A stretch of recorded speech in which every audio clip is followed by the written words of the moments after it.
Kami dari BEM seluruh Indonesia mengajak bahwasanya dengan melihat permasalahan negara ini di masa pandemi bukanlah pemaafan untuk kita tidak bergerak sama sekali. Oleh karena itu, kami mengajak bahwasanya seruan aksi pada tanggal 16 Juli 2020 untuk sepakat menolak Omnibus Law. Hidup mahasiswa! Hidup mahasiswa!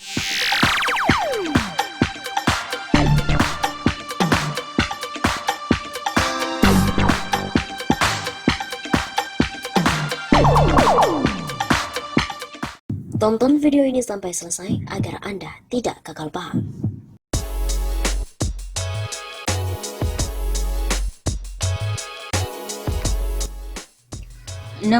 Juli, BEM seluruh Indonesia geruduk DPR.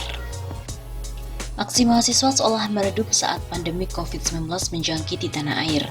Padahal tidak sedikit kebijakan pemerintah yang wajib dikritisi oleh para agen perubahan. Atas alasan itu, para mahasiswa yang mengatasnamakan diri sebagai BEM seluruh Indonesia akan menggelar aksi pada 16 Juli mendatang. Aksi pun akan dipusatkan di gedung DPR Senayan, Jakarta. Dalam sebuah video berdurasi 39 detik, BEM seluruh Indonesia mengajak seluruh mahasiswa untuk bergabung menyuarakan aspirasi rakyat dalam aksi tersebut. Rekan-rekan sekalian, kami dari BEMC mengajak bahwasanya melihat permasalahan di negeri ini di masa pandemik bukanlah pemaafan untuk kita tidak bergerak sama sekali, tegasnya. Oleh karena itu kami mengajak seruan aksi pada tanggal 16 Juli 2020. Sambung orator dalam video tersebut. Berdasarkan keterangan yang diterima redaksi, aksi itu membawa dua tuntutan, yaitu pencabutan RUU Haluan Ideologi Pancasila atau HIP dari Prolegnas dan pembatalan Omnibus Law Cipta Kerja. Aliansi Badan Eksekutif Mahasiswa seluruh Indonesia mengajak semua pihak turun ke jalan menolak pengesahan rancangan Undang-Undang Omnibus Law Cipta Kerja pada hari Kamis 16 Juli.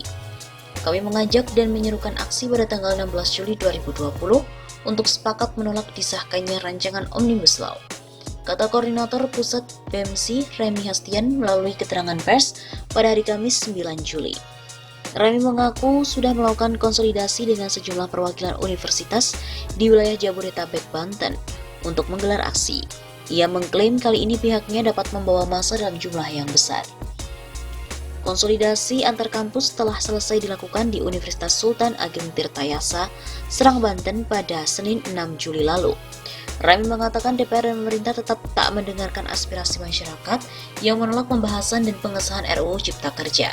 Menurutnya, DPR dan pemerintah telah mengesampingkan aspirasi masyarakat terkait penolakan RUU Cipta Kerja. Seharusnya dalam konstruksi negara hukum, keterbukaan menjadi hal penting. Begitu ujarnya. Lebih lanjut, Remy menyebut RUU Cipta Kerja tak menjawab persoalan yang dihadapi rakyat hari ini, seperti kelompok buruh. Ia mengatakan para buruh selama ini menuntut kenaikan upah dan pemenuhan hak jaminan kesehatan. BEMC melihat bagaimana para wakil rakyat tidak benar-benar mewakili kepentingan rakyat. Salah satunya sangat jelas ada dalam konteks Omnibus Law. Sebelumnya, kelompok BEMC sempat menggeruduk depan gedung DPR MPR di Jakarta untuk menolak RUU Cipta Kerja pada awal Maret 2020 lalu. Dalam aksi tersebut, mahasiswa menentang pengesahan RUU Cipta Kerja karena banyak merugikan kaum buruh dan rakyat kecil.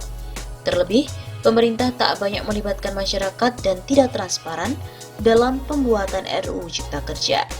Selain itu, mahasiswa menyoroti sejumlah aturan lain dalam RUU tersebut.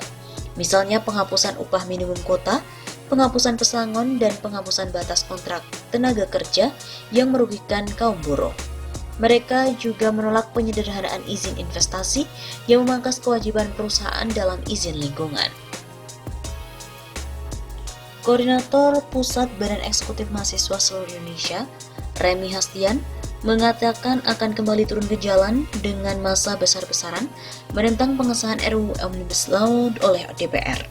BEMC menilai kebebalan DPR RI yang ngotot mengesahkan RUU tersebut walau mendapatkan penolakan dari rakyat adalah sebagai kemunduran demokrasi.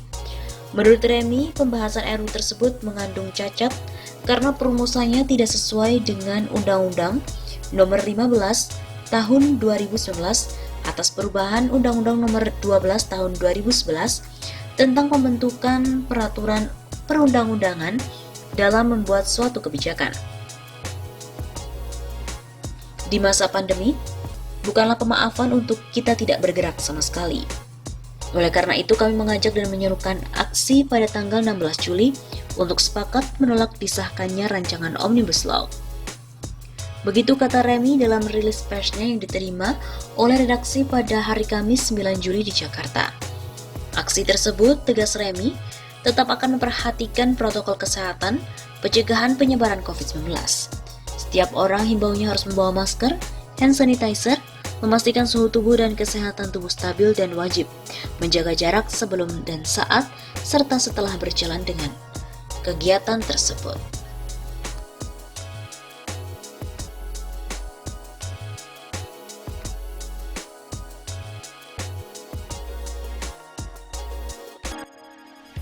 Tentang Omnibus Law, dinilai bahwa RUU ini akan memancing people power keluar dari sarangnya.